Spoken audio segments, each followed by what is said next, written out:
Let me start with an issue that means a lot to me. It's the freedom to challenge, to question, to be a skeptic, and to offend, because they do all go together. Challenging people's ideas often offends them, particularly if they're not so sure their ideas are right. And I raise this because Lars Vilks died on Sunday. A strange death too. I'll explain that later. Also dead, two of the police who've had to guard Vilks for years. You see, Vilks was an artist, a Swedish artist, and the only reason that you might have heard of him is that 14 years ago he drew a cartoon that blew up his world. It was a cartoon of the Prophet Muhammad, drawn on the body of a dog. Now, this was the year after Danish cartoonists had held a competition to draw Muhammad, and they did that to insist on their free speech. They defied the Islamic extremists who said this was blasphemy. And Vilks drew his own cartoon in part because he also believed in freedom, including the freedom to question religions, all religions, and the freedom to do something that offends. Consensus is tightening, and then you can kind of expand things. But that is a cause of pressure, because when you have a consensus, you are pressed down by that. And it's difficult for an artist to go in opposition with the art world, because it's not good for your career. And I've been teaching for many years at the academies, and I say to my students that you should follow the rules, because that's easier for a career. If you want to do something very special, then you have to take all the problems, and it will not be easy for you. And trouble is most certainly what Vilks got. The protests against him by angry Muslims were only part of it. He was also damned by countries like Pakistan, Afghanistan, Egypt, and he got a lot of death threats. The Islamic State even offered a reward, $150,000 US, for anyone who'd kill him. And people tried, in fact, often. And at first those attempts were almost funny. They were so dumb. Think of Inspector Clouseau speaking Arabic. Two Muslim brothers tried to burn down his kitchen. Instead, they burned their own pants, burned themselves far worse than his building. Another Muslim man then tried to bomb Vilks. Instead, the only person he blew up was himself. Some other wannabe assassins in Ireland were too dumb to even make it out of the country before they were arrested. But then it got very serious. Vilks had been invited to be the star of a discussion on free speech at a Copenhagen cafe.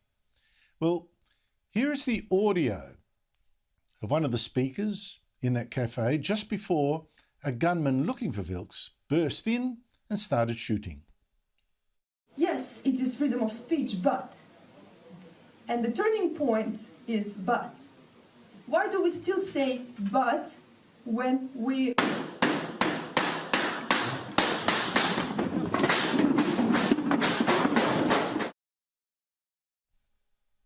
Amazingly, Vilks was not hurt, but a film director there was killed and 3 police wounded. The gunman ran off and later went to a synagogue and murdered a Jew.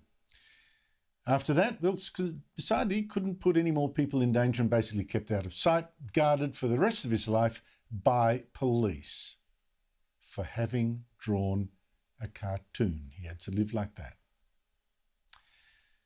Last Sunday, he died when an armed car that he was being driven in by 2 police guards somehow left their side of the highway, went straight through a divider, straight through a wire fence, and drove at tremendous speed into a truck and incinerated. All 3 died. Now, Swedish police say they have no evidence of foul play, but say they are investigating to make sure. And in the meantime, they're not naming the 2 police who also died. But there is something I want to add here, a point I want to make. Lars Vilks was not the last, despite what had happened to him, and some of the Danish cartoonists. Other cartoonists still insisted on their right to mock anything, any religion, including the Muslim one. They were the cartoonists of the French satirical magazine Charlie Hebdo. which ran a picture of Muhammad, or several pictures, in 2015. Well, 2 Muslim gunmen then stormed their office and killed 12 people. This was so shocking, there were huge protests in the West. World leaders marched in Paris, a bit nervously, I have to say, to demonstrate their support for free speech. And around the world, even in Sydney, Melbourne, crowds held vigils.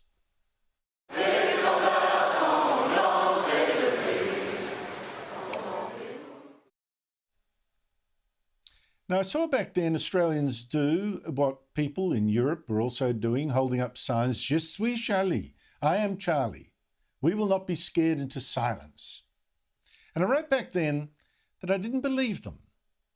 I said this was just a pose. Unfortunately, I was right.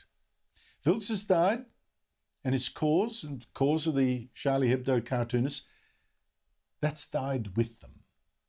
Because it's the Islamists who attacked them who have won.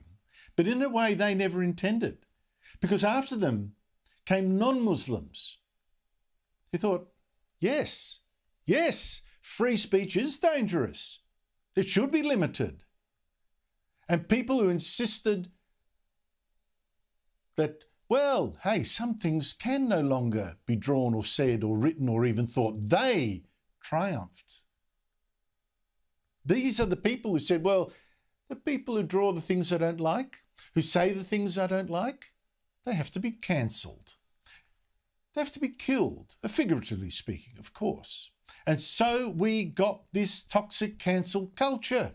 I mean, just the other day, a mere podcast discussion between Jessica Rowe and Pauline Hanson, cancelled. Twitter mob couldn't stand it. Jessica Rowe buckled.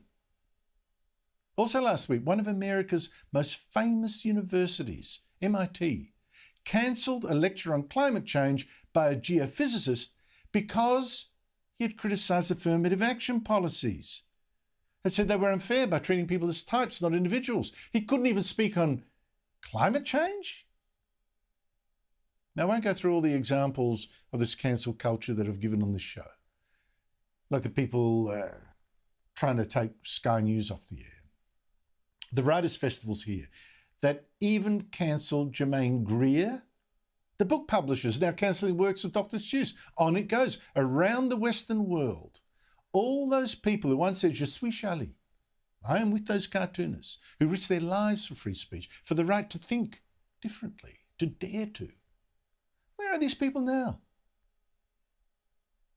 They're silent in the face of this cancel culture. They're too scared even to risk some nasty tweets for defending free speech. When Lars Vilks, he had the guts to put his life on the line. He's now dead. Was his courage for nothing?